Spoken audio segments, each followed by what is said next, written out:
Hello friends, I'm Abby and today I will be starting week 2 of Tis the Damn Readathon. I'm so excited to continue this readathon. I have not been as good at this readathon as I was hoping, mostly just because things came up. And by things, I mean other books that I wanted to read and work and just all kinds of complications to my reading plans. But next week is spring break. So this week is my last week where I'm trying to work full time and do rehearsal full time and also read for this readathon. So I'm going to tell you what my goal is for the week. It may not be accomplished, but my plan for this week is to read 3 books before the end of the week, starting with Fable by Adrienne Young, which I am currently halfway through.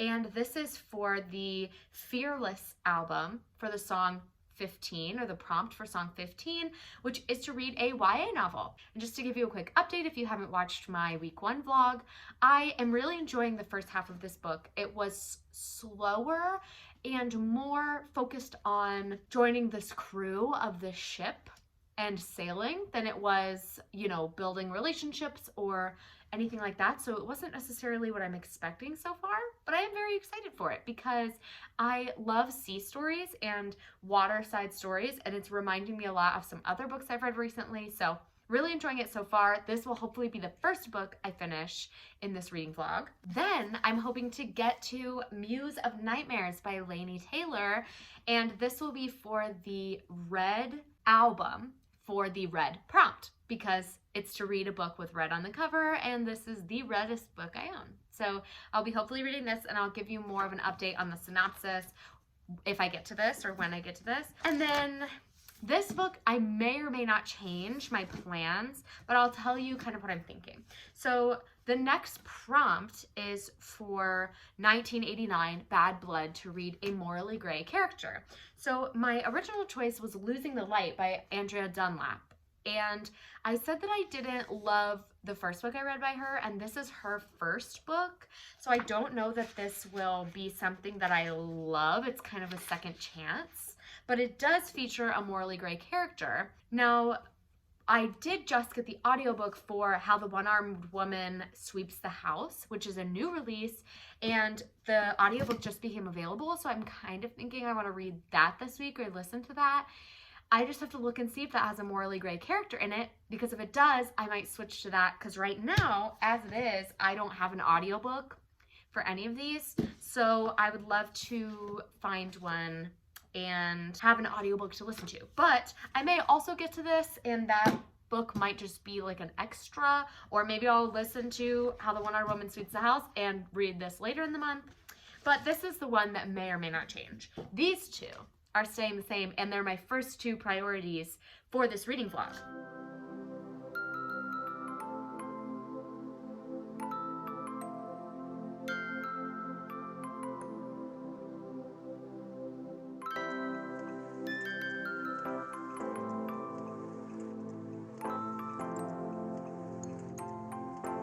Hi, let's do a quick update before I go on my walk. It is finally in Ohio the perfect weather. I don't think it's going to stay this way, but it's like mid to high 60s and just absolutely gorgeous. And it's perfect walking weather. So even though I don't have a ton of time after work to go walking or to work out or do anything before rehearsal starts, I am going to go take a walk, get some exercise in before I have to come back and cook dinner. So let's update you on what I've been reading. I don't have the book downstairs with me, and I will not walk upstairs to get it. So here's the dust jacket. I've been reading Fable. I'm 200 pages in, and I think I might have given you an update in the last vlog about what this book is about, but I thought I would include it in this vlog too, in case this is the only vlog you're watching. So Fable is about a girl named Fable whose father leaves her on this island and basically says, if you can get off this island and prove to me that you can survive, then you'll get what I promised you. And this book follows Fable as she is getting off this island, finding a way to get off, and befriending this group of sailors, or this team of sailors who are all sailing to the town where she needs to be, or where she needs to get to reconnect with her dad. So that's the overall premise of this book. However, it is a young adult fantasy, so there is a little fantasy element going on. And also, let's just appreciate the cover. Yes, it's absolutely stunning and gorgeous, and that's why I bought it. Anyway, this book has been much more of like talking about the politics of trading and kind of how the sea world, not sea world, the world of the people who live around the sea works. So that's been really interesting, but not necessarily what I expected. However, in the last 100 pages, it has been much more what I expected. So I'm currently on page 200, 250-ish. I have about 100 pages left, and it's becoming more of what I expected, which is kind of an adventure, seaside story, but also includes a little bit of romance. Whereas the first 100 pages for me felt a little slow. It was a lot of traveling. Not the first 100 pages. I would say maybe like after I got past the first 30 pages, it was a lot of traveling, and then a lot of stuff happened. It was exciting. It was fast paced. It just felt like it wasn't what I expected, which isn't necessarily a bad thing. I don't know. I have to think more about it before I put together coherent thoughts. But in the last 200 pages, we have gotten some developments, some unanswered questions have been answered, and like I mentioned, there is or does seem to be a little bit of a romance happening, which I'm here for. And we're on a ship still, so really cool, really interesting, and I know that the sequel just came out, so I'm excited to read this and hopefully love it so that I can get to the sequel soon. I did also start the audiobook for How the One-Armed Sister Sweeps the House, and I don't know that I'm reading that for anything for this readathon yet, as I mentioned, but it is following 4 different people who are on this resort island of Barbados, and everything is going wrong. It's like 4 tragic stories all interconnecting, and it discusses race and class and kind of how this idyllic setting could still produce terrifying and awful things. And so it does have a lot of trigger warnings that I looked up before going in. There is death, drug dealing, domestic abuse. Really just look them up for yourself because it was quite a lot, and so definitely make sure you're in the right mindset. In the audiobook, I love the narrator's voice, but it is very hard to hear her. Or them, I don't know that it's a her, but it's very hard to hear them. And I think it's because the register is like kind of low, and so it sounds very deep and very monotone, but the accent is fantastic. It's a wonderful accent, and so I'm really enjoying it. It's putting me in the time and place. I'm 20% of the way through that and just really overall enjoying it. It is again very dark and a lot of very terrible things are happening to these people, but I've seen a lot of people say that they have a hard time remembering or knowing whose perspective we're hearing from, and I'm not experiencing that.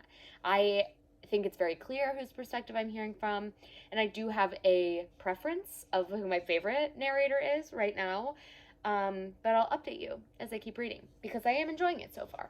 It's different from what I've read before, so I like it.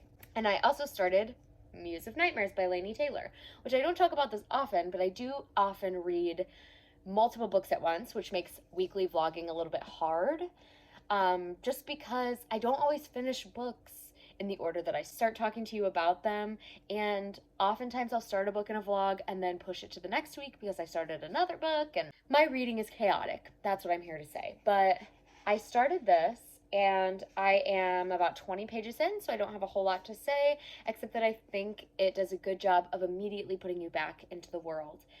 This is the finale of the duology of Strange the Dreamer, which if you've watched my channel before, you know I read Strange the Dreamer for the first time in January and absolutely loved it. It's a new all-time favorite book for me, and so I want to finish the duology. And this book is following Laszlo Strange, who is our main character in the first book, and I'm not going to talk to you a whole lot about exactly what's happening in this. I'll give you general feelings, but I do think that even just the premise of this book will spoil what happens in the first book, so I won't tell you much about it. This book takes place in the same city of Weep that we talk about in the first book, and we're following Laszlo, who's the same character from the first book. And I didn't know, but the first book actually had a lot of different perspectives, and this book as already has quite a few different perspectives that you're hearing from. So I'm loving it, and I think that the writing is so lyrical and beautiful that it immediately sucked me back in. I'm just obsessed. So I am reading this. I started the audiobook, and I think I'll listen to that while I'm on my walk so that I can make a little more progress on this. This book is the biggest one I have on my TBR, so it's quite possible that I will not finish all of the books I plan to finish this week. I probably won't finish this, or I might finish this, but it'll be like this weekend, which is fine. It is currently Wednesday, so I have a couple days to finish Fable, which, fingers crossed, I have rehearsal tonight, but I'm thinking I could maybe finish 100 pages after rehearsal. I guess we'll see. Let's go take a walk and see where the evening takes us.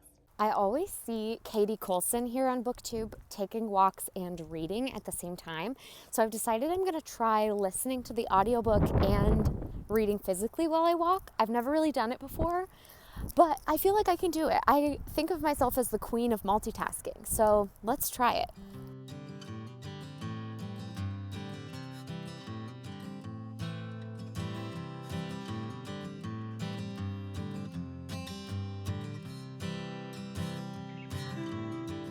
Hello. As predicted, I have done very little reading tonight.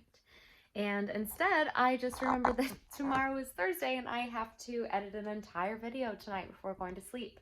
So as you can tell, I took a shower and now I'm going to edit my week 1 of the Taylor Swift Readathon vlog, which I'm excited about because I'll get to look back on the past 2 books I read and go check that vlog out if you haven't checked it out yet. But I have been reading Fable kind of off and on throughout my evening.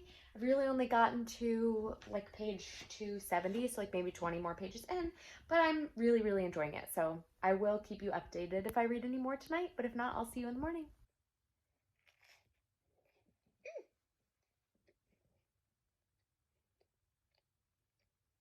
Hi.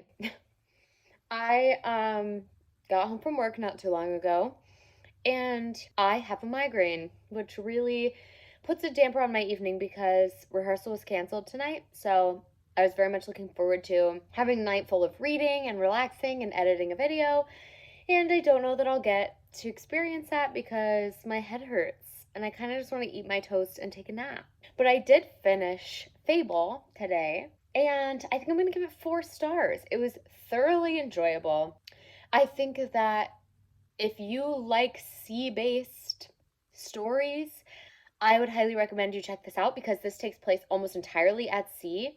And I think the first quarter, first half even, was just a little too building the world of this like world at sea and what it's like to be on a ship, whereas the like third quarter was more about building this team of shipmates, and then the last quarter had like the action. But something about the pacing was a little bit off in this, which is why it's not getting 5 stars, but it was thoroughly enjoyable, very enticing, especially at the end where I'm kind of hooked. Like I want to pick up the sequel immediately, which I think is a sign of a good book when I really want to dive into the sequel, because this leaves us on a massive cliffhanger. Massive. So I do want to pick up the next book. I'm not going to this month because I don't have time, but I will pick it up at some point soon in the future because I need to know how this finishes. I also read a little bit more of How the One-Armed Sister Sweeps Her House, and I'm really enjoying it. It is full of really hard to read topics, but we're learning a lot. It's more of like a historical fiction, so we're learning a lot about these characters and what led them to be where they are today. And I just think it's a heartbreaking story, but it's very interesting and told in almost a storytelling vibe, and it switches perspectives and also switches narrative styles. So sometimes it's in second person where it'll switch to you, and sometimes it's in third person where it says it's like we're being told a story or we are telling a story. So it'll be like our main character Aiden does this, whatever. So it's like the kind of third person omniscient. And then you also sometimes have like a third person non omniscient where it's just kind of a traditional, what I view as a traditional storytelling style. It hasn't switched to first person yet, which I don't think it will at this point because I'm 45% of the way through. So I think we're probably getting all the perspectives we're getting. And it's mostly Lala's perspective that we're reading from in the book. And hers is the most morally ambiguous of the characters. I think all of the characters are morally gray, which makes me think that I might use this as my morally gray character prompt. But I'm going to finish it and see how I feel because if I have time, I might also read Losing the Light and I'll still count that since that's what I put in my TBR. But we will see how I'm feeling by the end of the week. So tomorrow is going to be fun. I'm still going to update you tonight, but I just want to let you know what's going on tomorrow. Tomorrow I'm getting my second round of my COVID shot. So I've heard that the second round leads to a lot more side effects and a lot more discomfort and exhaustion. So if I'm quiet and don't give you guys an update for a while, that's probably what's happening. I'm probably sleeping. So I'm gonna get back to eating my toast and recovering from this migraine, and I'll update you when I'm feeling up to it.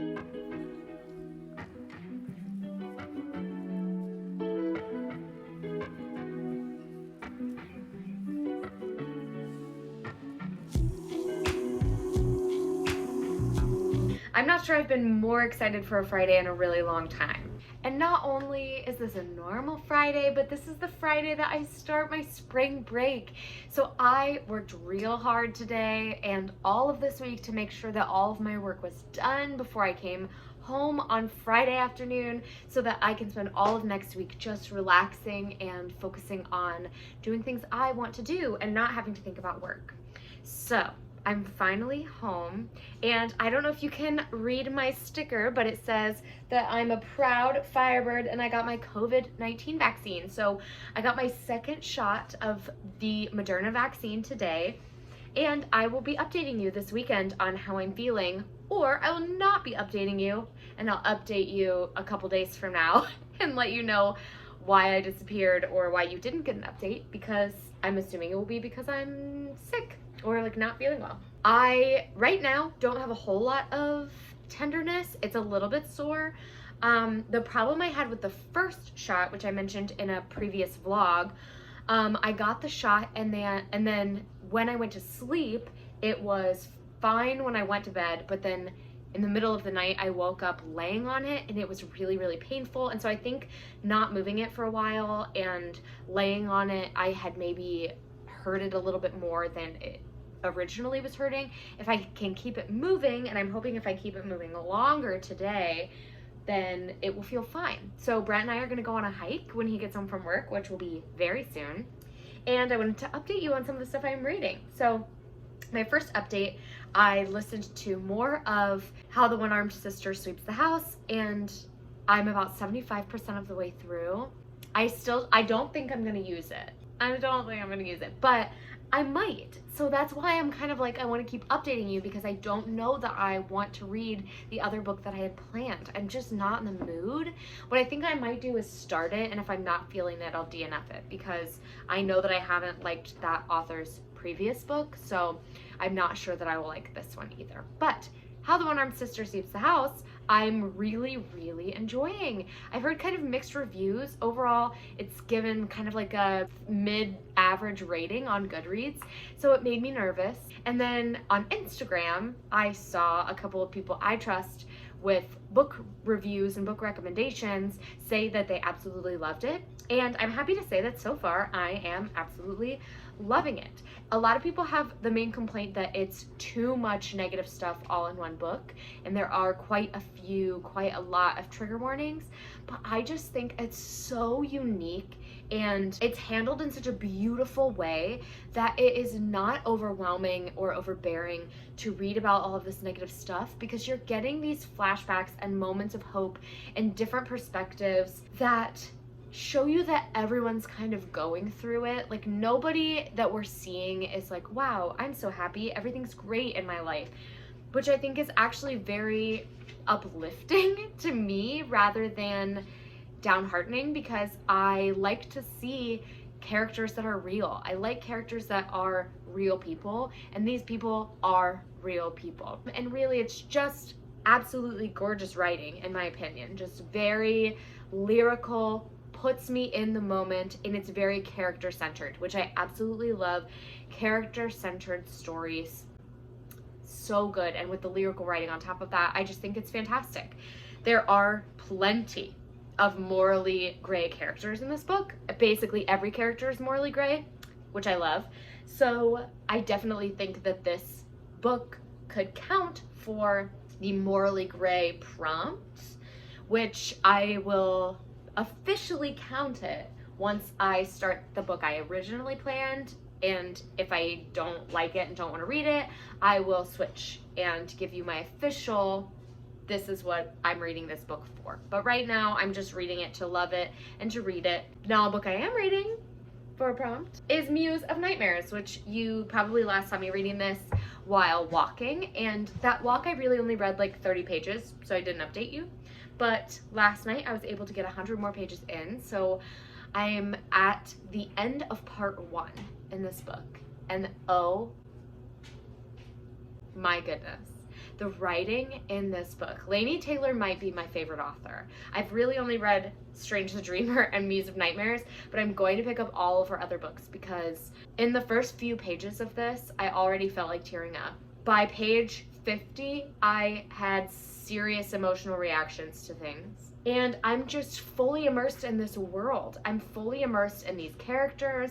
The writing is absolutely astounding. I really don't know what to say about this book that other people on BookTube might not have said already, but this book is everything to me, and I can only see myself loving it more and more as I continue reading. I'm only, in the first part of however many parts there are, and it's taken twists, it's taken turns. We are getting to see more of the Godspawn family and getting to know them more, hearing more from their perspective in this book than we got in the first one. I would say in the first book we only got a little bit of them, and in this we're getting quite a bit more. And already I'm absolutely in love with the relationship that's building in this, because these characters are my absolute favorite people. I love them.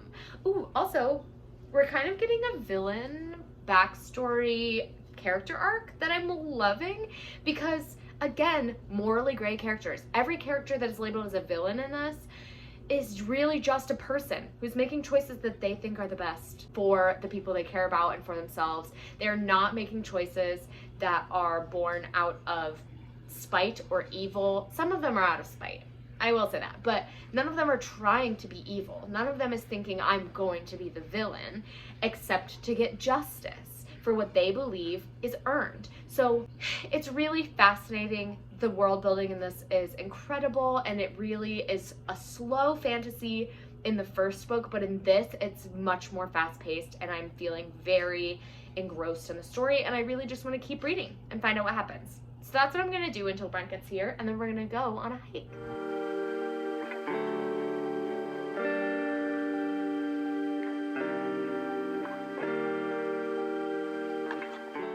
Good morning, everyone. It is Saturday, and we just got back from picking up some groceries, and I got some Starbucks to have for breakfast because we didn't have anything that I wanted for breakfast, so coffee it is. I'm also super tired today, so we needed to add some coffee to the mix. An update about my COVID shot, because I told you I'd keep you updated. Clearly, I am updating you so I don't feel super horrible, but I do feel very sore and achy, which they said was a common side effect, so I'm not super worried. My arm is if you've seen my vlog where I get the first COVID shot and I couldn't move my arm at all, I got range of motion over here, so I'm feeling good. I'm hopefully gonna stay. I know some people said that the night, 24 hours after they got it, they started to get a fever and feel really more of the negative symptoms. So I'm not super worried right now, but I am planning on just hanging out at home today just in case I start to feel bad later on. And then I need to update you on my reading because I got to 200 pages of Muse of Nightmares, and I'm absolutely loving it. This is one of those books that not a whole lot is really happening. And I know some people hate that, but I absolutely love it. So this feels very action-packed and fast-paced to me, but there's actually not a whole lot of plot development happening. You are more just going into a bunch of different characters' perspectives and seeing what's going on with them. We are building relationships and seeing how things have changed for all these characters, because at the end of the first book, a massive shift happens, and then this book is following kind of what happens to all of these characters in the aftermath of that. There's also kind of a potential war building up in this that I think will add some action later on in the book. But again, Laszlo is just absolutely wonderful. And we are getting more of Thyon, which is the villain or kind of the antagonist of the first book. And we're getting more of him in here, which I think is going to be a super sweet development, because he's starting to realize that he misses Laszlo and wants him around.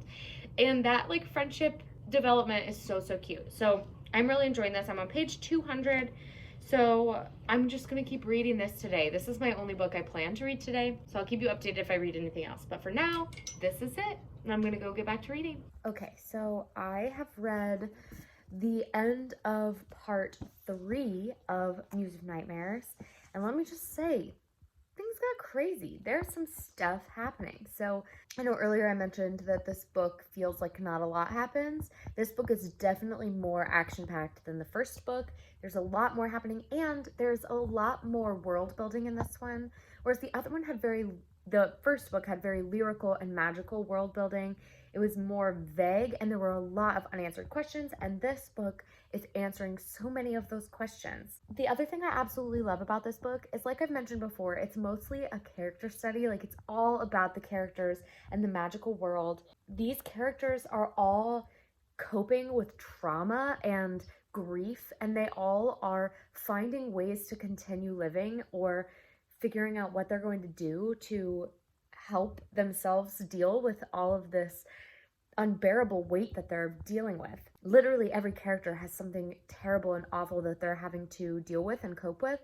And I just love that Laini Taylor doesn't shy away from that. She's giving us a clear depiction of how much these characters are suffering, what it feels like, and kind of what they plan to do about it, or what the effect of carrying all of that burden has done to them. It just is so wonderful to see that kind of open discussion about grief and mental health and really all kinds of things. Like, there is cutting depicted in this. There is, depression, deep depression is mentioned through a couple of characters, and especially the character of Minya. We're seeing so much character development happen for her, where we're seeing her turn from this like vicious antagonistic character to a fully fledged character that has a whole backstory that we didn't know beforehand, and she's dealing with more than anybody else knows, even more than she knows herself. So this book has really done a fantastic job of going along with those discussions while also building this fantastic world. I'm only about 100 pages away from the end, so I'm probably gonna finish this today, and I'm really excited about it because there are just some books that are gonna stick with you forever, and this is one of those for me. This series, or this duology, is something I don't think I will ever stop thinking about. So I'm excited to finish it to see if the ending is satisfying to me and lives up to my expectations.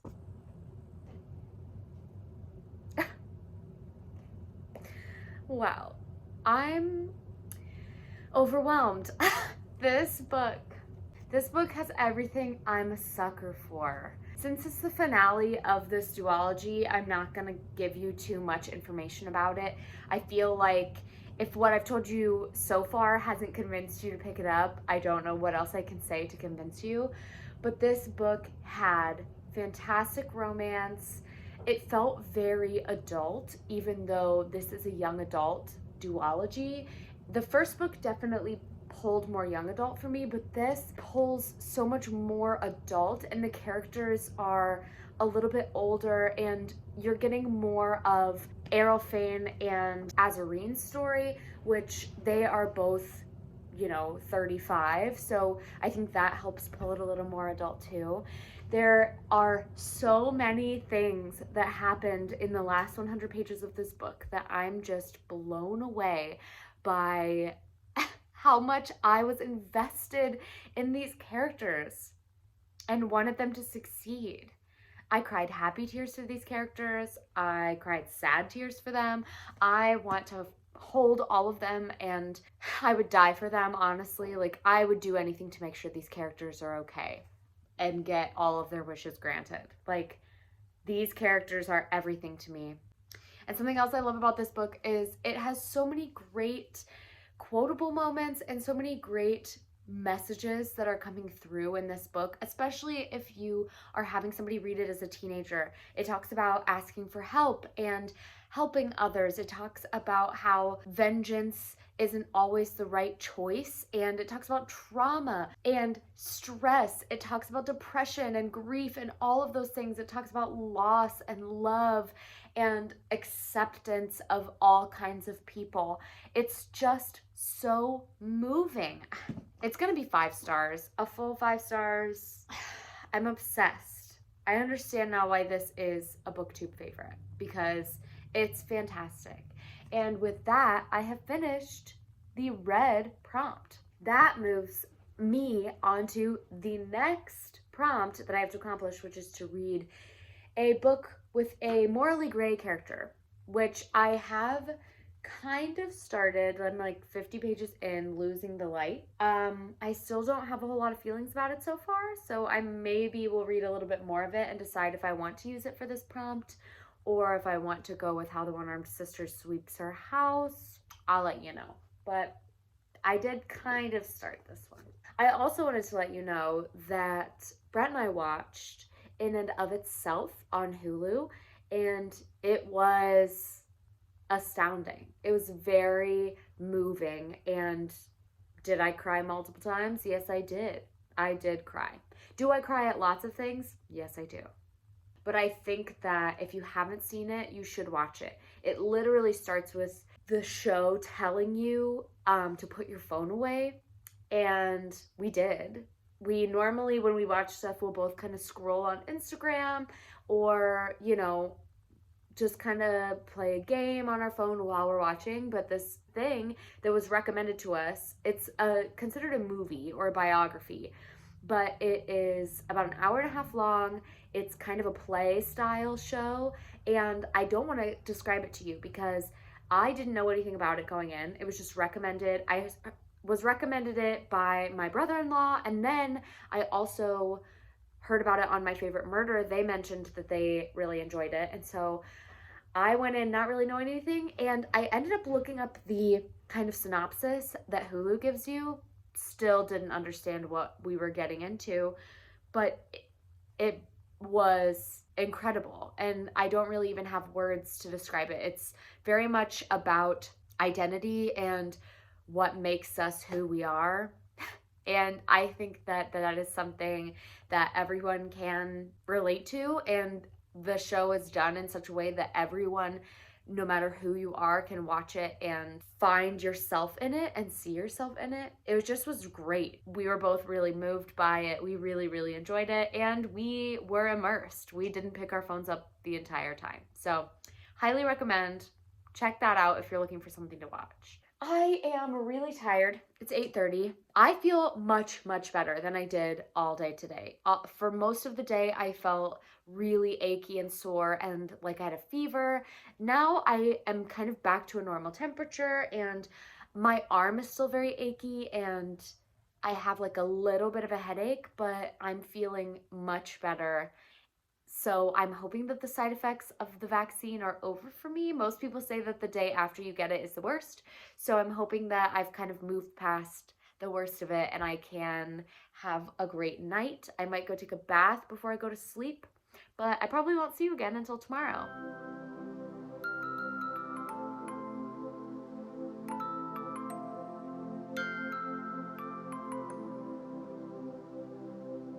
Okay, so this is gonna be my final wrap up of the past week of the 'Tis the Damn Readathon reading vlog. So I ended up finishing 3 books and DNFing 1 book this week. So let's start with my DNF because that is going to be my most recent update for you, and I'm choosing to DNF Losing the Light by Andrea Dunlap. Now this I debated on for a very long time, and you already know, since you have watched this vlog so far, that I wasn't sure if I was going to like it because I didn't like her previous book that I read by her. So here's the thing, I actually was enjoying this book. The writing was much more believable for me, and the characters were a little more likable, and whereas in her previous book that I read, they were awful from the beginning, awful in the middle, awful in the end, this kind of showed the decline of these characters. It was focusing more on the nuances of friendship and on the nuances of being young and making decisions that you don't think will affect you for your entire lives. So I didn't mind the beginning of this. I also really liked the drama that led Brooke, our main character, to end up in France. I thought that was very interesting. I didn't love the relationship instigation between Brooke and Sophie because they're supposed to be these like ride or die friends, and I feel like it was very spontaneous and not very realistic. So that was a little interesting for me, but overall, I liked the beginning. The reason I'm DNFing it is because I know where this book is heading. Based on the synopsis I read in the back and kind of what has been happening in the book so far, I can tell what is going to happen. I know what's going to happen, and it's a specific plot point that I don't love. So if you want to know that plot point, I'm going to hold my hand up. I'll keep this hand in the air as long as I'm talking about this because I don't want you to be spoiled if you want to go in this book and know what's going on. So I'm going to hold my hand up until I'm done talking about the spoiler. Take it for what you will, but I didn't finish this book, so I don't know everything about it. But the plot point that really bothers me in this is cheating. And not necessarily just cheating, but a betrayal of your friend by sleeping with the person that they're in love with.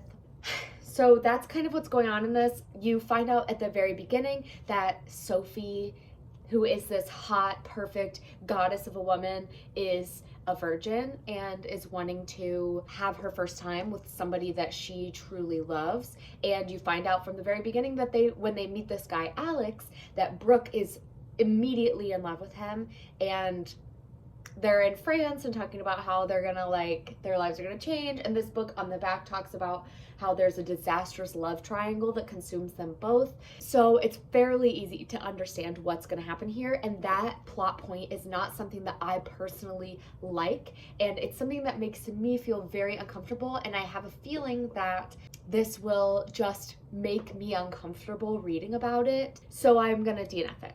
Ultimately, I think this book is fine. If you don't mind what I just told you about, if you watched it, you should pick it up because I do think that for the first 100 pages, it was interesting. I did read 104 pages of this, so I feel like I have a good idea of what the writing style is, and I thought it was enjoyable. However, I will not be reading it because it is not something I enjoy, so I'm going to DNF it.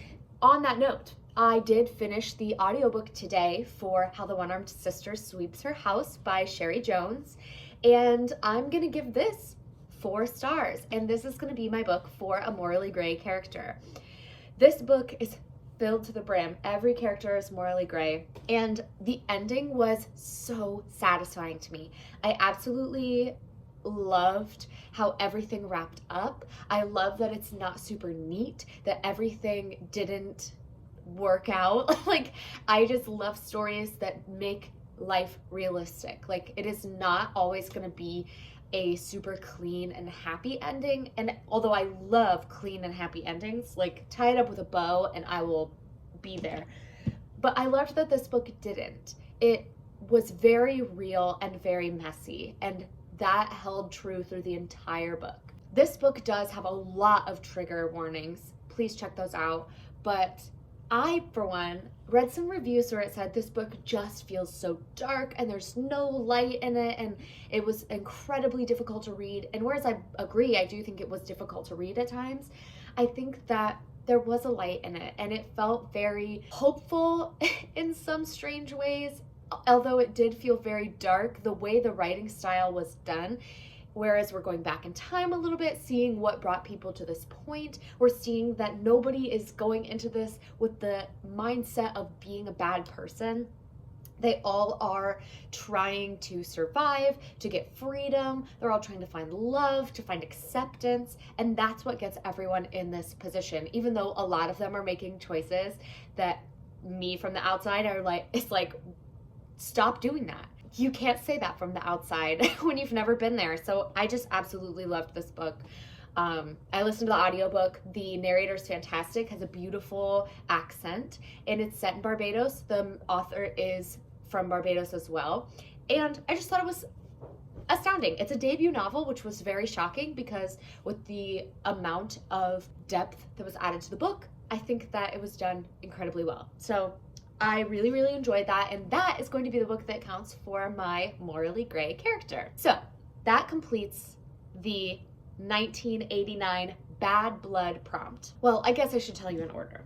So the first prompt I read in this video was for Fearless, the album, and it was for the 15 prompt to read a YA book, and I read Fable by Adrienne Young, and I gave this 4 stars. The next book I finished was Muse of Nightmares, which I read for the Red album and the Red reading prompt to read a book that had a red cover. So I read Muse of Nightmares, which is very clearly red, and I gave this 5 stars. It is one of my all-time favorites. This duology is absolutely everything to me, and I'm not going to gush about it because I already gushed about it, but it's just absolutely beautiful, and I loved it. And then 1989 was the Bad Blood prompt, which is to read a book with a morally gray character, and I had planned to read Losing the Light, DNF'd it, and instead finished How the One-Armed Sister Sweeps Her House. You may have noticed, if you have been watching my videos, that I said I was going to do all of the extra stuff as well, and I might do in my last vlog of the readathon something where I kind of combine all of the extras. You don't have to do the extras in the readathon. They actually are supposed to be done to kind of replace a book in that prompt, and I want to read all 9 books that I have. So I don't have to do them. I was going to do them for fun. I might still do them. Some of them I just got a little bit behind, and some of them I didn't have the right stuff for. For example, 1989 was to make a cocktail, and we only have wine and beer in our house right now, so I couldn't make a cocktail, but I plan to do some of them in my last vlog. All right, well, that is going to be all for me today and this week. Thank you so much for following along with week 2. So far, we have finished 5 out of the 9 albums that I need to finish for Tis the Damn Readathon, and this week is my spring break. So hopefully we'll be able to finish those last 4 this week. Woo! That'd be amazing. So thank you all so much for watching. Please like, comment, subscribe, and share this video with anyone you think would enjoy it. And I'll see you next time. Bye, friends.